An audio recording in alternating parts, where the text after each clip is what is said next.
April 24 నుంచి తెలంగాణ వ్యాప్తంగా bus యాత్రకు శ్రీకారం చుట్టబోతున్నారు. మే 10వ తేదీ వరకు నిర్వహించే ఈ యాత్రలో 24 రోడ్ షోలు నిర్వహించబోతున్నారు. ఈ మేరకు ప్రణాళిక సిద్ధం చేశారు. ఇది పూర్తిగా ఎన్నికల ప్రచార యాత్ర. కానీ దీనిని అధికారికంగా ఆ పార్టీ ప్రకటించుకోలేని పరిస్థితి. ప్రజల సమస్యల పరిష్కార యాత్రగా ప్రచారం చేసుకుంటోంది.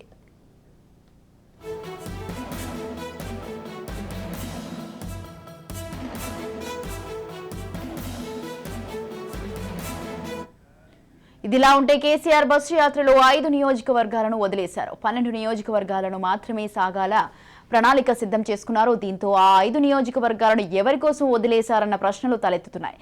కేసీఆర్ బస్సు యాత్రలో ఆదిలాబాద్, చేవెళ్ల, మల్కాజ్గిరి, సికింద్రాబాద్, హైదరాబాద్ నియోజకవర్గాలు లేవు.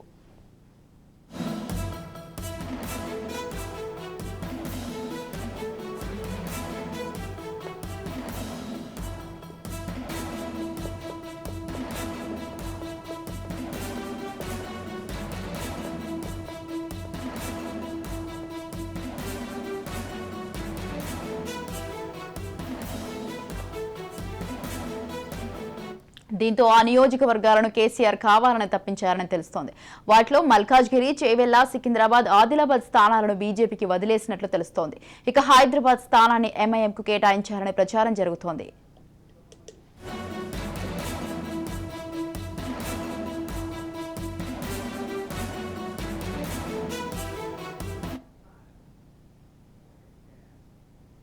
ఏప్రిల్ 24 నుంచి తెలంగాణ వ్యాప్తంగా బస్సు యాత్రకు శ్రీకారం చుట్టబోతున్నారు. మే 10వ తేదీ వరకు నిర్వహించే ఈ యాత్రలో 24 రోడ్ షోలు నిర్వహించబోతున్నారు.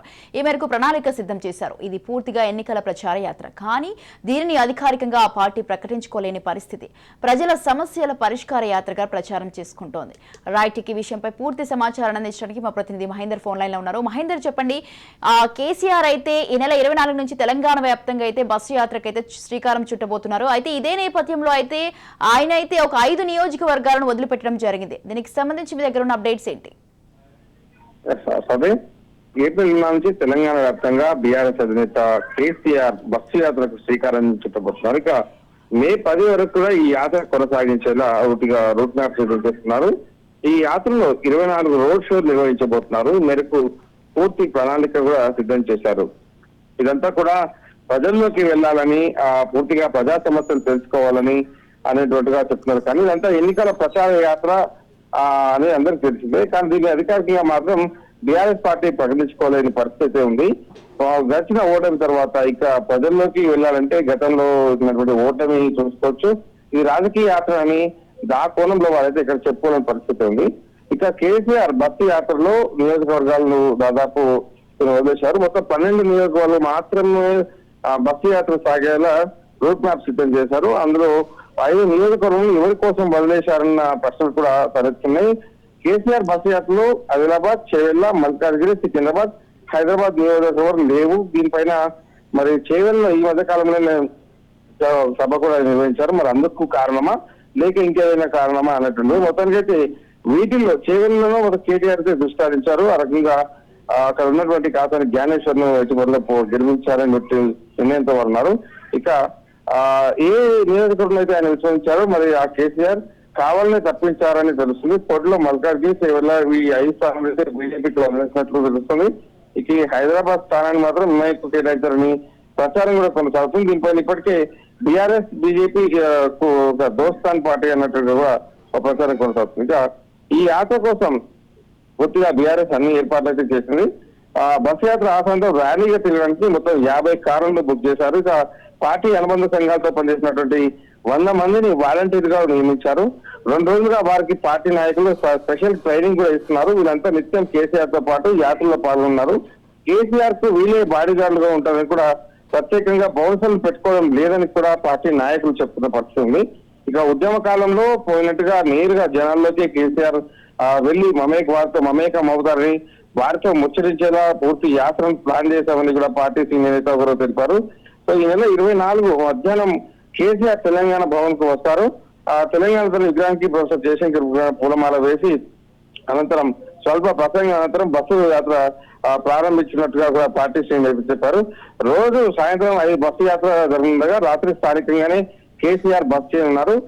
ఉదయం స్థానికంగా సమస్యలపై అక్కడ ఒక వర్గాల ప్రజల కుల సంఘాలు కావచ్చు, రైతులు, నాయకులు, పార్టీ నాయకులు, కార్యకర్తలు కేసీఆర్ ముఖాముఖి భేటీ అవుతారని చెప్పారు.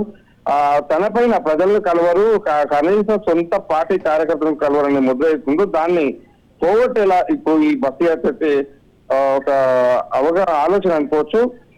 మొత్తం ఎన్ని పొలాలను, ఎన్ని చెరువులు, ప్రాజెక్టులు పరిశీలించినట్టు కూడా తెలిసింది. ఈ క్రమంలో కాళేశ్వరం ప్రాజెక్టులను ఏదో ఒక బ్యారేజీ కూడా కేసీఆర్ పరిశీలించే అవకాశం ఉందని కూడా పార్టీ వర్గాలు చెప్తున్న పరిస్థితి ఉంది.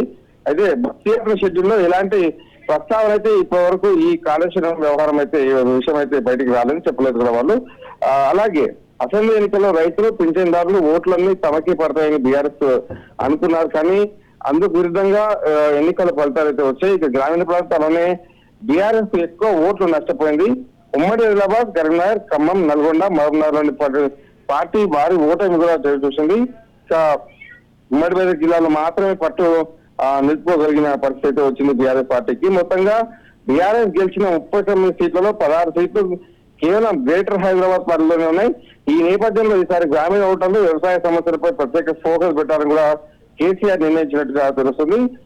కాంగ్రెస్ 6 గ్యారంటీలు రైతులకు ఇచ్చినటువంటి హామీ 15,000 చొప్పున రైతు భరోసా, 2 లక్షల రుణమాఫీ, కౌలు రైతులకు, కౌలు కూలీలకు, రైతు కూలీలకు ఆర్థిక సాయం వంటి వారికి 500 బోనస్ వంటి అంశాలపైన కూడా ప్రచారం చేసి లబ్ధి పొందాలని బీఆర్ఎస్ అయితే భావిస్తుంది. కేసీఆర్ బస్ యాత్రలో ప్రథమ ప్రాధాన్యత రైతులకు సంబంధించిన అంశాలకే ఇవ్వాలని వారు నిర్ణయించారు. ఆ రకంగా పార్టీ మొదటి నుంచి కూడా చెప్పుకొస్తూనే ఉంది. రైతు పక్షం నిలబడతాం, రైతులకు అన్యాయం జరిగిన పరిస్థితి ఉంది కాంగ్రెస్ పాలనకు వాళ్ళ ఒక ఎజెండాతో వస్తున్న పరిస్థితి. సో మరి ఈ చెరువులు, రిజర్వాయర్లు, ప్రాజెక్టులు కేసీఆర్ పరిశీలించే రైతులతో ముఖాముఖి నిర్వహిస్తారు. మరి ఈ యాత్ర కేసీఆర్ కు అలాగే బీఆర్ఎస్ పార్టీకి, ఇప్పటికే పార్టీ ఎన్నికల్లోతు ఒబిలో ఉన్నటువంటి పార్టీకి మరి ఏ రకమైనటువంటి చేయూతను వస్తుంది, ఏ రకంగా పార్లమెంట్ ఎన్నికల్లో ఈ యాత్ర అనేది తోడవుతుంది, ఈ యాత్రతో రిజల్ట్ ఎలా ఉండబోతుంది అనేది మాత్రం వెయిట్ చూడాల్సిన అంశమే ఉంది. Right, thank you Mahender, thanks for the details.